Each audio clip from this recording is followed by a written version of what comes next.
ายดีนิทานสบายดีพี่น้องมาทุกคนทางแคนาดาและก็ทางอเมริกาเนาะนี่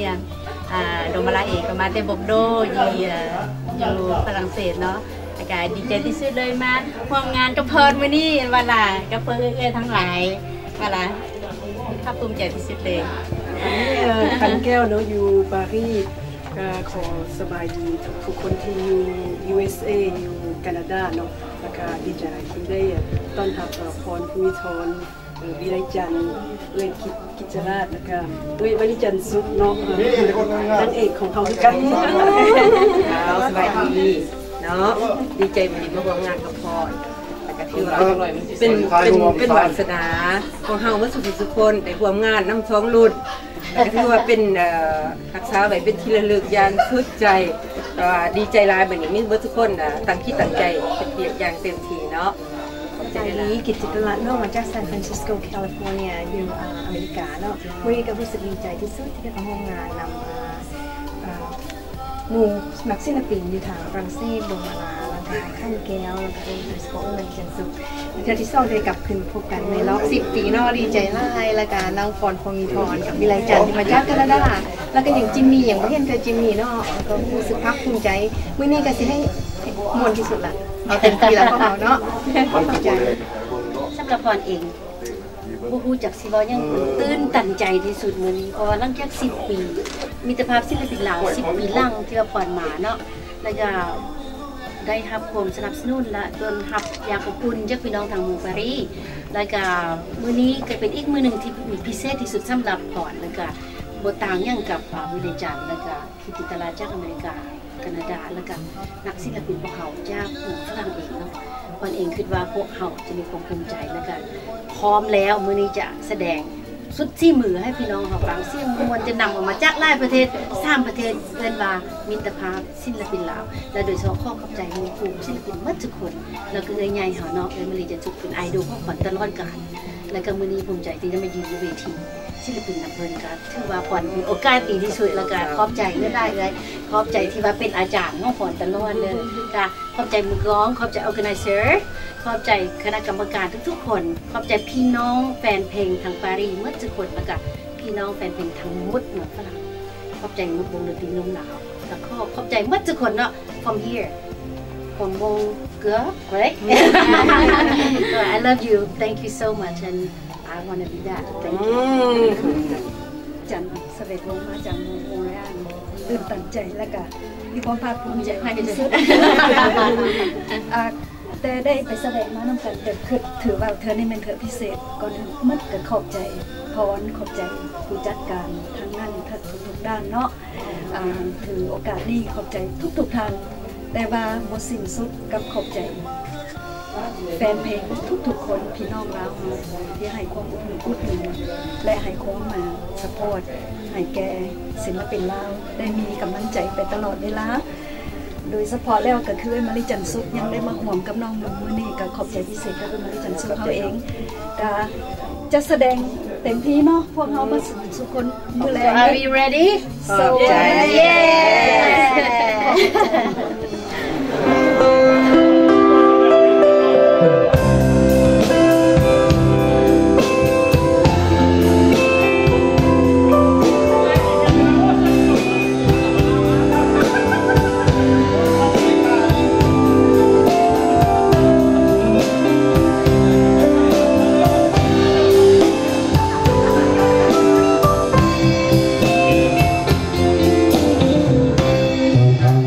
ใจน้องก็หวังมักสบายความรักมอบใจเป็นธรรมแต่ด้วยใดหัวใจจึงมาสร้างกันมองให้อายเศร้าซ้ำระกำคือคน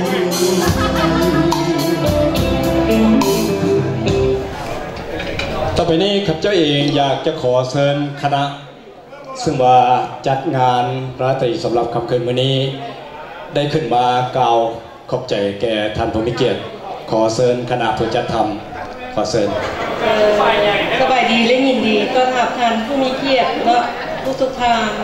เข้าสู่งานซัวเรมิตรภาพศิลปินลาว ในค่ำคืนมื้อนี้ข้าพเจ้าขอแสดงความขอบใจแด่ทุกท่านที่มาร่วมงานเป็นกำลังใจสนับสนุนศิลปินลาวมาจากอเมริกาแคนาดาและฝรั่งเศสนี่เองข้าพเจ้าขอให้ทุกท่านจงมีความมวลซื่นนำแบบความครอบครัวถ้าหากมีสิ่งใดขาดตกบกพร่องพวกข้าพเจ้าขออภัยน้ำทุกท่านก็เข้าใจได้เนอะก็เข้าใจวันนี้เขาก็จะขอนำพวกท่านเข้าในรายการสำหรับคำเป็นวันนี้ก็ขอขอบใจนักท่านผู้มีเกียรติซึ่งว่าให้การสนับสนุนศิลปินลาวให้ก้าวไกลศิลปินลาวให้ยืนยาวศิลปินลาวให้โด่งดังจึงขอขอบใจว่าที่ท่านได้มาร่วมมื้อนี้ก็เป็นเกียรติอย่างสูงที่สุดเข้าในรายการจึงขอเชิญพรภูมิธร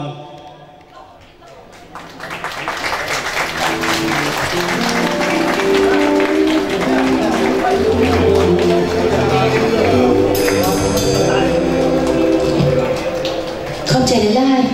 ว้าว I'm so happy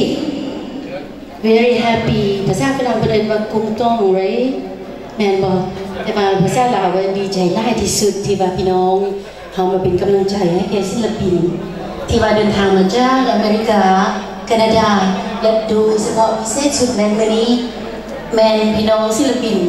เขาหลายคนได้มารวมกันในปารีสเองแล้วก็บอกโจลียงซึ่งว่าตื่นเต้นเข้าใจจากใจจริงเนาะกันเองเขาขอบใจอีกทีนึงขอบใจคนสุขเสียงหวานขอบใจวงดนตรีน้องลาวก็ขอบใจไอ้อาจารย์ดาวงพวกเขาเนาะแล้วก็โดยเฉพาะมื้อนี้พวกเขาสิมาฮวนกันสุดขีดเนาะให้ถือว่า10 ปีที่พอดบ่ได้มา5พี่น้องขึ้นฮอดได้เด้อ I miss you all very much because it's been 10 years I love you thank you you always in my heart thank you มอบเพลงนี้ให้ทุกคนเนาะถือว่าพวกเขา represent เรียกว่า present เพลงลาวเอาเนาะประจักษ์ศาสตร์กันตบมือเป็นเกียรติให้แกผู้แต่งกัน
มี่ดิษฐวงศ์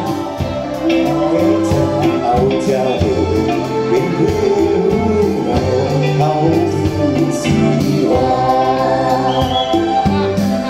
เจ้าจำว่ามาลางามมีเรื่องเล่า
เป็นยังไงท่านผู้มีเกียรติเข้าใจได้ๆนะอันนี้แหละความสามัคคีมิตรภาพศิลปินลาวแต่มาโฮมกันในค่ำคืนมื้อนี้ให้ท่านได้เห็นว่าเพลงลาวเพลงอมตะดวงจำปาหรือว่าจำปาเมืองลาวเสนอจากนักฮ้องมาแต่อเมริกาแคนาดาและอยู่ที่ฝรั่งเศสขอเชิญท่านติดตามรายการของเขาต่อไปมาฟังกันอีกเพลงหนึ่งนะคุณนายนะผู้ใดยังขึ้นลุกขึ้นก่อนก็ได้เด้อว่ามีปัญหาอะไรเมื่อนี้เพราะว่าเฮามามวนนำกันเนาะ Alright let's go to ลูกพระบาทกันนะ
Hãy subscribe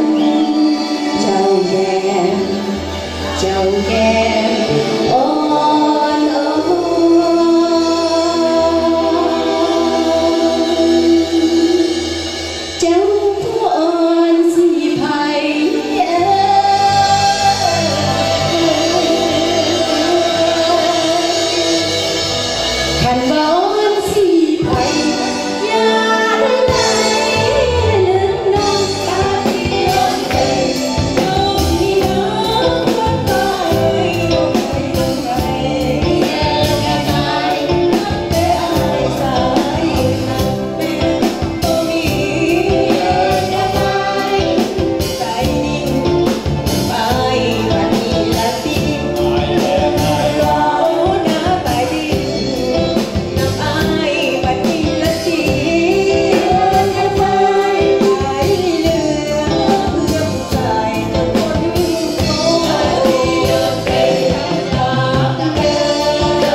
เท่าไหร่